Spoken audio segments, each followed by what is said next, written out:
selamat pagi buat anak-anak IPWAN semuanya. Pada besok hari, kalian akan melakukan kegiatan yang ada di halaman 136. Dan Mistika akan membacakan untuk kegiatan yang akan kalian lakukan di rumah.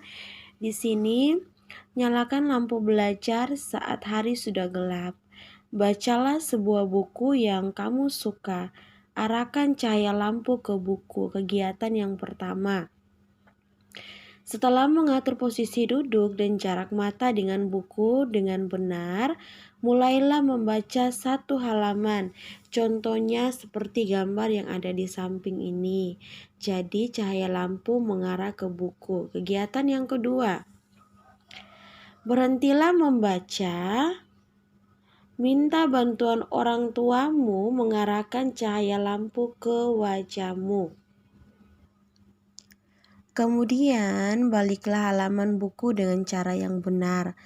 Mulai membaca kembali, berhentilah membaca setelah selesai membaca satu halaman.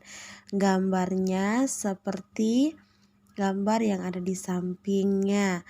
Ya, contohnya seperti itu. Nah, kemudian nanti kalian akan menjawab pertanyaan, bandingkan posisi cahaya saat membaca.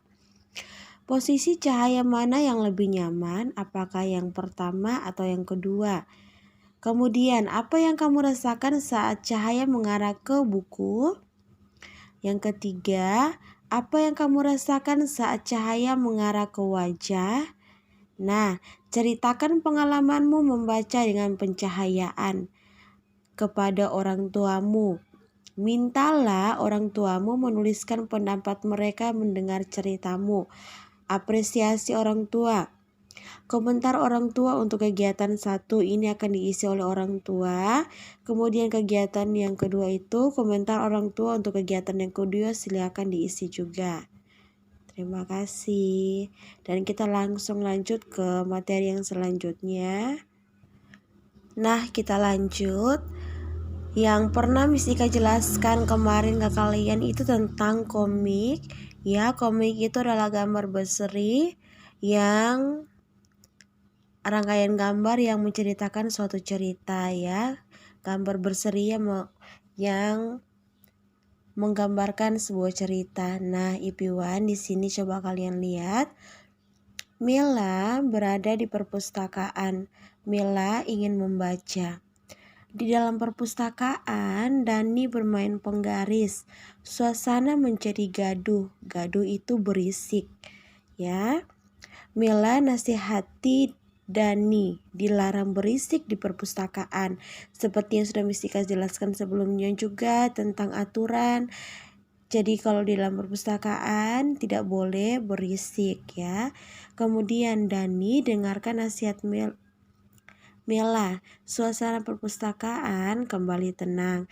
Nah, gambar berseri seperti ini ya adalah salah satu contoh dari komik. Nah, nanti tugas IP1 bisa lihat di sini.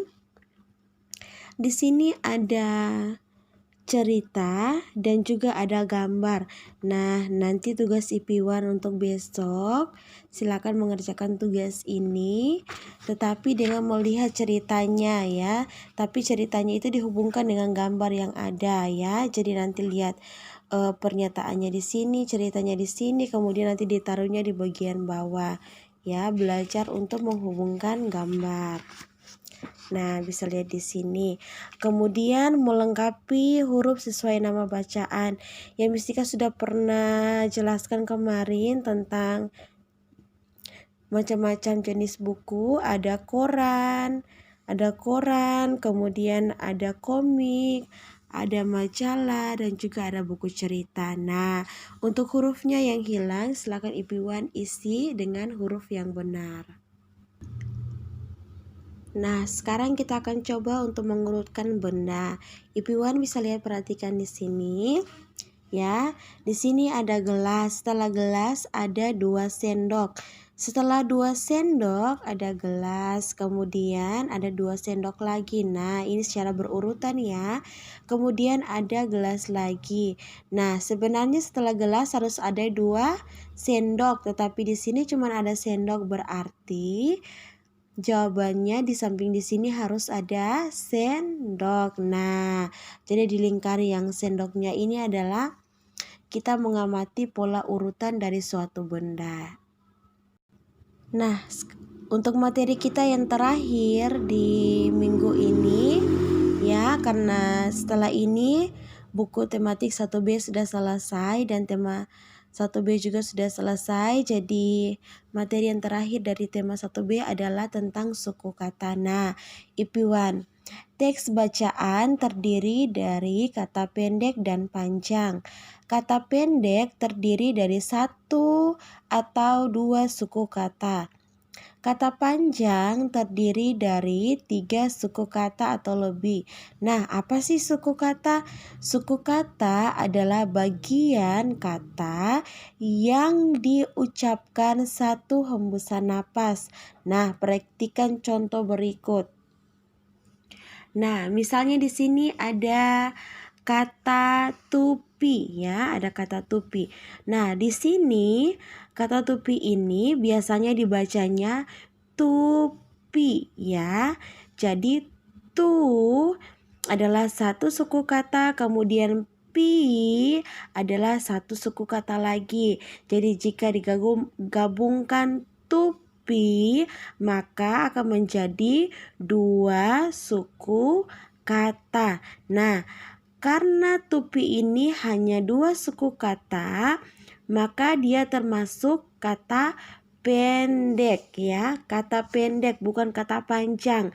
Karena kalau kata panjang persyaratannya itu harus terdiri dari 3 suku kata. Tetapi karena tupi cuman ada 2 suku kata, maka dia termasuk dalam kata pendek. Miss Ika kasih satu contoh lagi, misalnya suku. Nah, suku ya. Suku. Coba Iwan bisa lihat di sini. Suku.